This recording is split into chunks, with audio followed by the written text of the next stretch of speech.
I really want some chocolate cake, but I'm stuck in bed feeling awful. Suddenly, my mother-in-law Grace starts yelling at me to get her a cake right now. I couldn't take it anymore and snapped at her. I told her to get her own cake because I only have a month left to live. My name is Olivia, and I'm 28 years old. I met my husband David through a friend, and we got married after dating for 3 years. We don't have kids yet, but we're enjoying our time together. David's family owns a small factory with about 30 workers.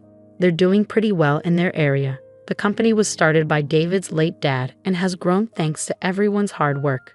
Now David's sister, Sophia, is in charge of the company. She's not married, but she's really good at running the business. David thinks she got her skills from mom because they both have great communication abilities. Sophia is really nice and easy to talk to, even when we first met. Sophia, my sister-in-law, greeted me warmly, calling me cute and expressing her happiness to have me as a sister. As someone who only had brothers, it felt nice to gain a sister. However, despite this pleasant start, there's a problem with my mother-in-law. Our company has coffee breaks at 10 o'clock a.m. and 3 o'clock p.m. Times I dread. Here's why. Whenever I'm asked to get mom's coffee, it instantly ruins my mood. Our family home is next to the factory, and after my father-in-law passed away, my mother-in-law chose to retire and stay home.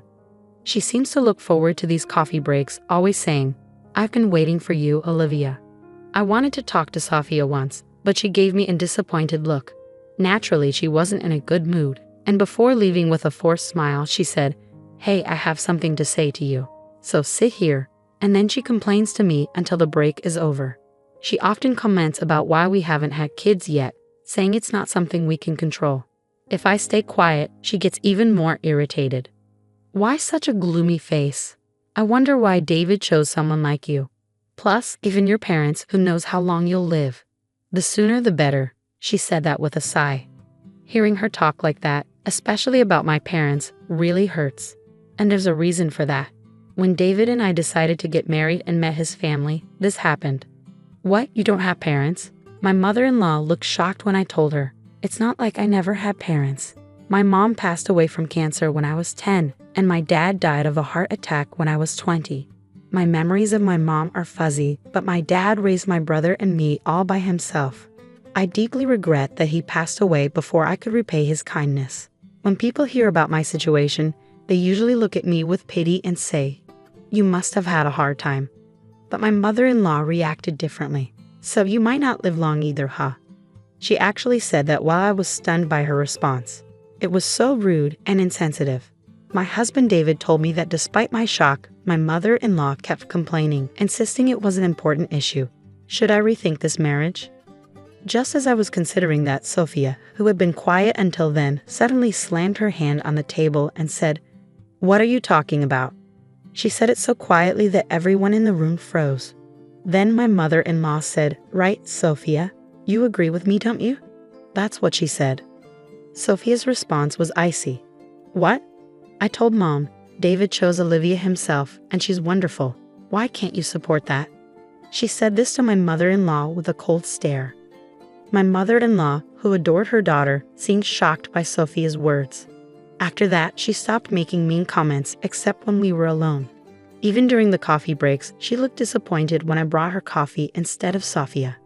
Luckily, David and I rented a room near his family home, so I only had to endure her complaints during those 10-minute coffee breaks. I'm relieved we don't live together. But my peace was suddenly shattered that year. A record-breaking hurricane brought a lot of misfortune my way. "Olivia, something terrible has happened." I'd never heard David sound so panicked. I hurried to the living room and found it in chaos. "What's going on?" Our ceiling was leaking badly because of the hurricane. It wasn't just our room. The owner told us it was happening in other rooms too. It seemed impossible to fix while staying there, so we needed to find somewhere else to live. Sophia suggested cheerfully, "Why worry? Just stay with us. Your commute will be 30 seconds. She said this innocently, so we ended up staying with David's family for a while. Welcome home, David. It must have been tough, but Mom is happy we can live together again. My mother-in-law greeted us warmly, but David mostly ignored her, acting like a rebellious teenager. Then she said, "Oh, Olivia, you're here too. I didn't notice because you're so quiet," Smile more. My husband looked frustrated, and all I could do was force a smile, knowing we'd be staying there for a while. After moving in, I noticed something odd. The first time was during dinner on our first night. Wanting to show my appreciation, I cooked bread, soup, and steak. It wasn't fancy, but my mother-in-law and sister-in-law said it was delicious and finished it all. I felt genuinely relieved. After a while, my mother-in-law suddenly stood up and brought a container from the fridge, humming a tune. She opened it and piled a ton of its contents onto her steak. Mom, you're still eating that stuff." My husband, sitting next to me, looked disgusted. Sophia, my sister-in-law, rolled her eyes and said she won't stop no matter how many times I tell her. "I've given up." Then she burst into laughter. At first, I couldn't tell what was on top of the steak, but upon closer inspection, I realized it was jam. While it's not uncommon to have sweet sauces on meat, adding jam to a seasoned steak seemed bizarre. When you eat something salty, you crave something sweet, right? "That's why," she said, looking quite pleased with herself. Honestly, it gave me heartburn just watching her. For the record, I'm not a fan of sweet sauces on meat. "Come on, Olivia, why don't you try it? It's delicious," my mother-in-law said, turning to me. For the first time, I didn't want to eat it, but I forced a smile. Apparently, that wasn't the reaction she was hoping for. "I'm recommending it for a reason. You might live longer if you follow my example." With that parting shot, she retreated to her room, leaving me speechless. My husband and sister-in-law apologized, saying, Sorry, Mom's at it again with her nonsense." Apparently, my mother-in-law has a serious sweet tooth and doesn't feel her day is complete without eating cake. Surprisingly, her annual health checkups always come back normal. Come to think of it, she's always eating cake during our 3:00 p.m. coffee breaks. I remembered that I like cake too, but having it every day would be boring. Plus, what about blood sugar levels? I've always been careful about my health, especially since my parents had short lifespans. So my mother-in-law's jam steak was quite surprising. Wait till Sophia buy cake every day. Caught off guard, Sophia admitted, "Yeah, she makes me go buy it. She says it's embarrassing for her to do it herself." "Thanks to that, I've become good friends with all the local cake shops," Sophia said, laughing. My husband, David, chimed in, "Sophia, this isn't a laughing matter. Mom's getting older. She needs to start caring about her health. I've always left it to Sophia to deal with Mom, and I feel bad about it." With that, he looked frustrated. "Well, I think you guys will have to help out more from now on," Sophia said cheerfully, and I prepared myself for more interactions with my mother-in-law. Living with my in-laws made my commute much shorter, so I took the lead in doing household chores before and after work. I tried to talk to my mother-in-law, but she often ignored me or gave me the cold shoulder. Despite that, she never missed a chance to complain about the kids during our coffee breaks. Since moving here, I've been having more rough days. It's probably the stress. My mood was low and my husband noticed. He offered several times to go to the doctor with me. "Let's move out and stay at a hotel for a while," he suggested, but I turned it down because it felt like a waste of money, and the nearest hotel was still a bit far. Then the worst news came, a week-long business trip. I was stunned when my husband told me. The reason for my dread? Sophia, my sister-in-law, would also be going, meaning I'd be alone with my mother-in-law. Yeah, I said it. My husband offered to take me with him, but I thought, it's just a week. I hope I can manage, especially since I still wasn't feeling well. On the day they left, Sophia sent me a mother-in-law survival guide to my phone. "If anything happens, just give her cake and you'll be fine." I couldn't help but laugh. The guide included local cake shops and my mother-in-law's favorite cakes from each. For someone like me who was gearing up for a tough week, this information was a lifesaver. In a week, our home renovations would be done, and we could move back. I thought optimistically, I could handle this, but that hope faded on the first night. When I returned from work, my mother-in-law was blocking the entrance. "You know why I'm angry, don't you?" she snapped. "No, I don't. I'm not psychic," I replied, losing patience. "You missed both the 10:00 a.m. and 3:00 p.m. coffee breaks today." Her words caught me off guard. Indeed, with my husband and Sophia away and end-of-month tasks piling up, I'd completely forgotten about my mother-in-law's coffee breaks, and I never had a coffee break myself. I thought she'd understand since she used to work, but she yelled at me the moment we were alone. "You start this harassment, you wicked woman," she said with an angry look. I felt a huge disconnect. Why was I being yelled at like this? Did I deserve to be called wicked? Suppressing my anger, I thought, it's just a few more days, and said, "I did buy cake during my lunch break. It's in the office fridge. Sorry I didn't bring it here." Her face instantly changed from angry to smiling.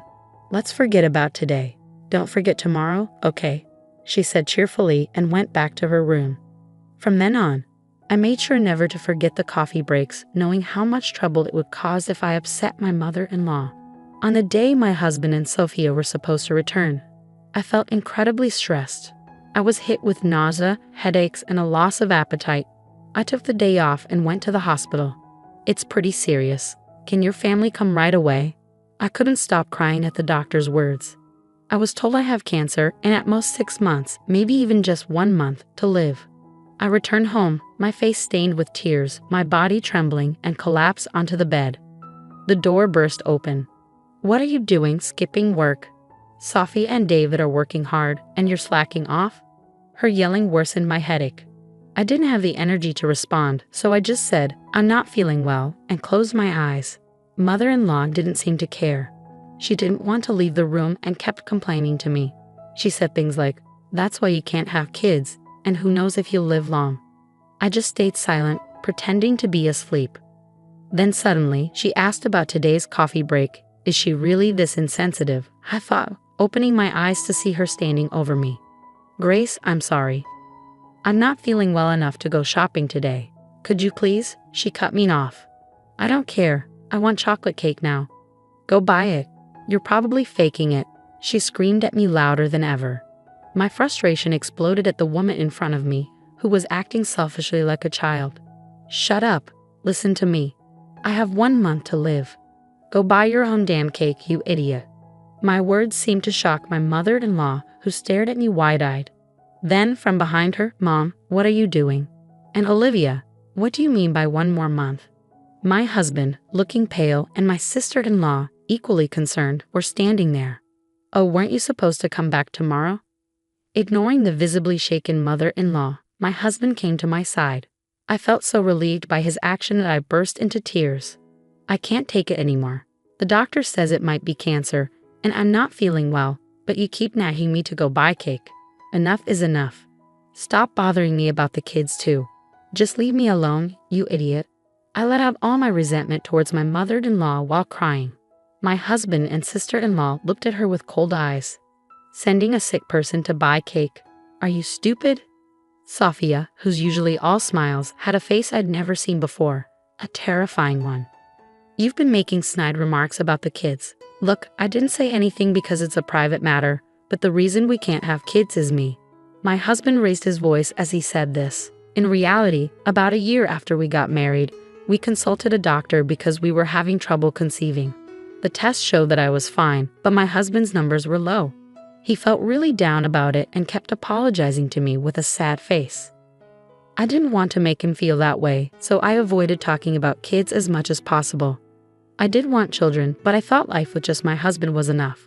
I never considered leaving him because we couldn't have kids. I didn't tell my mother-in-law because I knew she'd start nagging. She listened to my husband's words with a face like her soul had been sucked out. Just then, my cell phone rang. The caller ID showed it was the hospital. "Hello, yes, right now. My husband just got home." "Okay, understood." The doctor who had called earlier sounded urgent, asking us to come right away.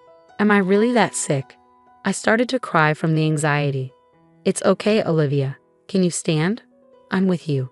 My husband, who also looked like he was about to cry, and I rushed to the hospital. As we were leaving, I caught a glimpse of my mother-in-law getting a stern lecture from Sophia. When we arrived at the hospital, we were immediately ushered into a room where the doctor and even the hospital director were waiting to offer us a deep apology. It was a misdiagnosis. According to the doctor, they had mixed up my medical records with another patient who had the same name and birth date as me. I couldn't believe such a thing could happen, but the doctor did look extremely worn out. This incident was later covered in a local news segment, and the hospital vowed to review its working conditions.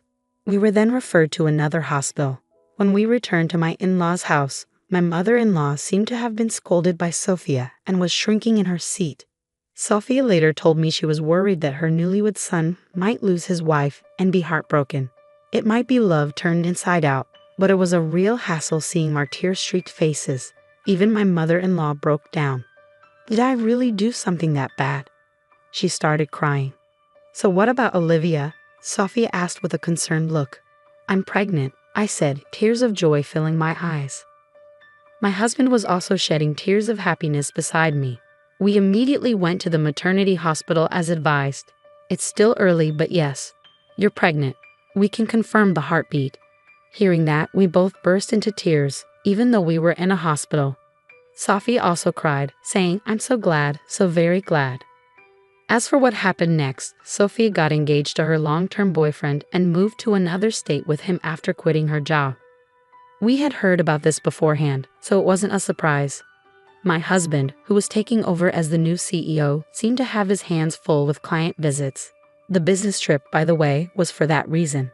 He told me later that he was able to come home a day early because it ended sooner than expected. Mother-in-law seemed to know nothing about it. What? Getting married, quitting her job, and moving to another state. She was shocked. Sophia told her, yeah, I told you. Remember? Well, it doesn't matter. It's settled. Mother-in-law was in a daze, and we all laughed. We returned home to find our leaky roof repaired and our room looking brand new. We cheered in delight. Things remained awkward with mother-in-law. My husband was angrier than I was and said he never wanted to see her again. But mother-in-law started showing up occasionally during our coffee breaks, holding not cake but small snacks like biscuits. She had stopped the daily cakes and jammed steaks, apparently trying to be more health conscious now that she knew a grandchild was on the way. Employees who had worked there since my father-in-law was CEO seemed happy to see mother-in-law. So I realized she wasn't inherently a bad person. Our conversations gradually increased and she stopped complaining. When our daughter Emma was born, mother-in-law transformed. She started doing things like buying diapers and leaving side dishes for dinner, saying, feel free to eat. You're always working so hard. Even when she knew I was home, she'd send a message and leave without ringing the doorbell. The side dishes were in a cooler, and I appreciated her thoughtfulness. I felt I could get along with this version of mother-in-law. What really convinced me was when Emma was born. Mother-in-law took my hand and said, thank you, Olivia. Really, thank you. Seeing her tears, I knew she was sincere. Sophia also seems to be doing well and recently announced her pregnancy. It seems like it won't be long before we all gather at the in-laws' house for a friendly meal.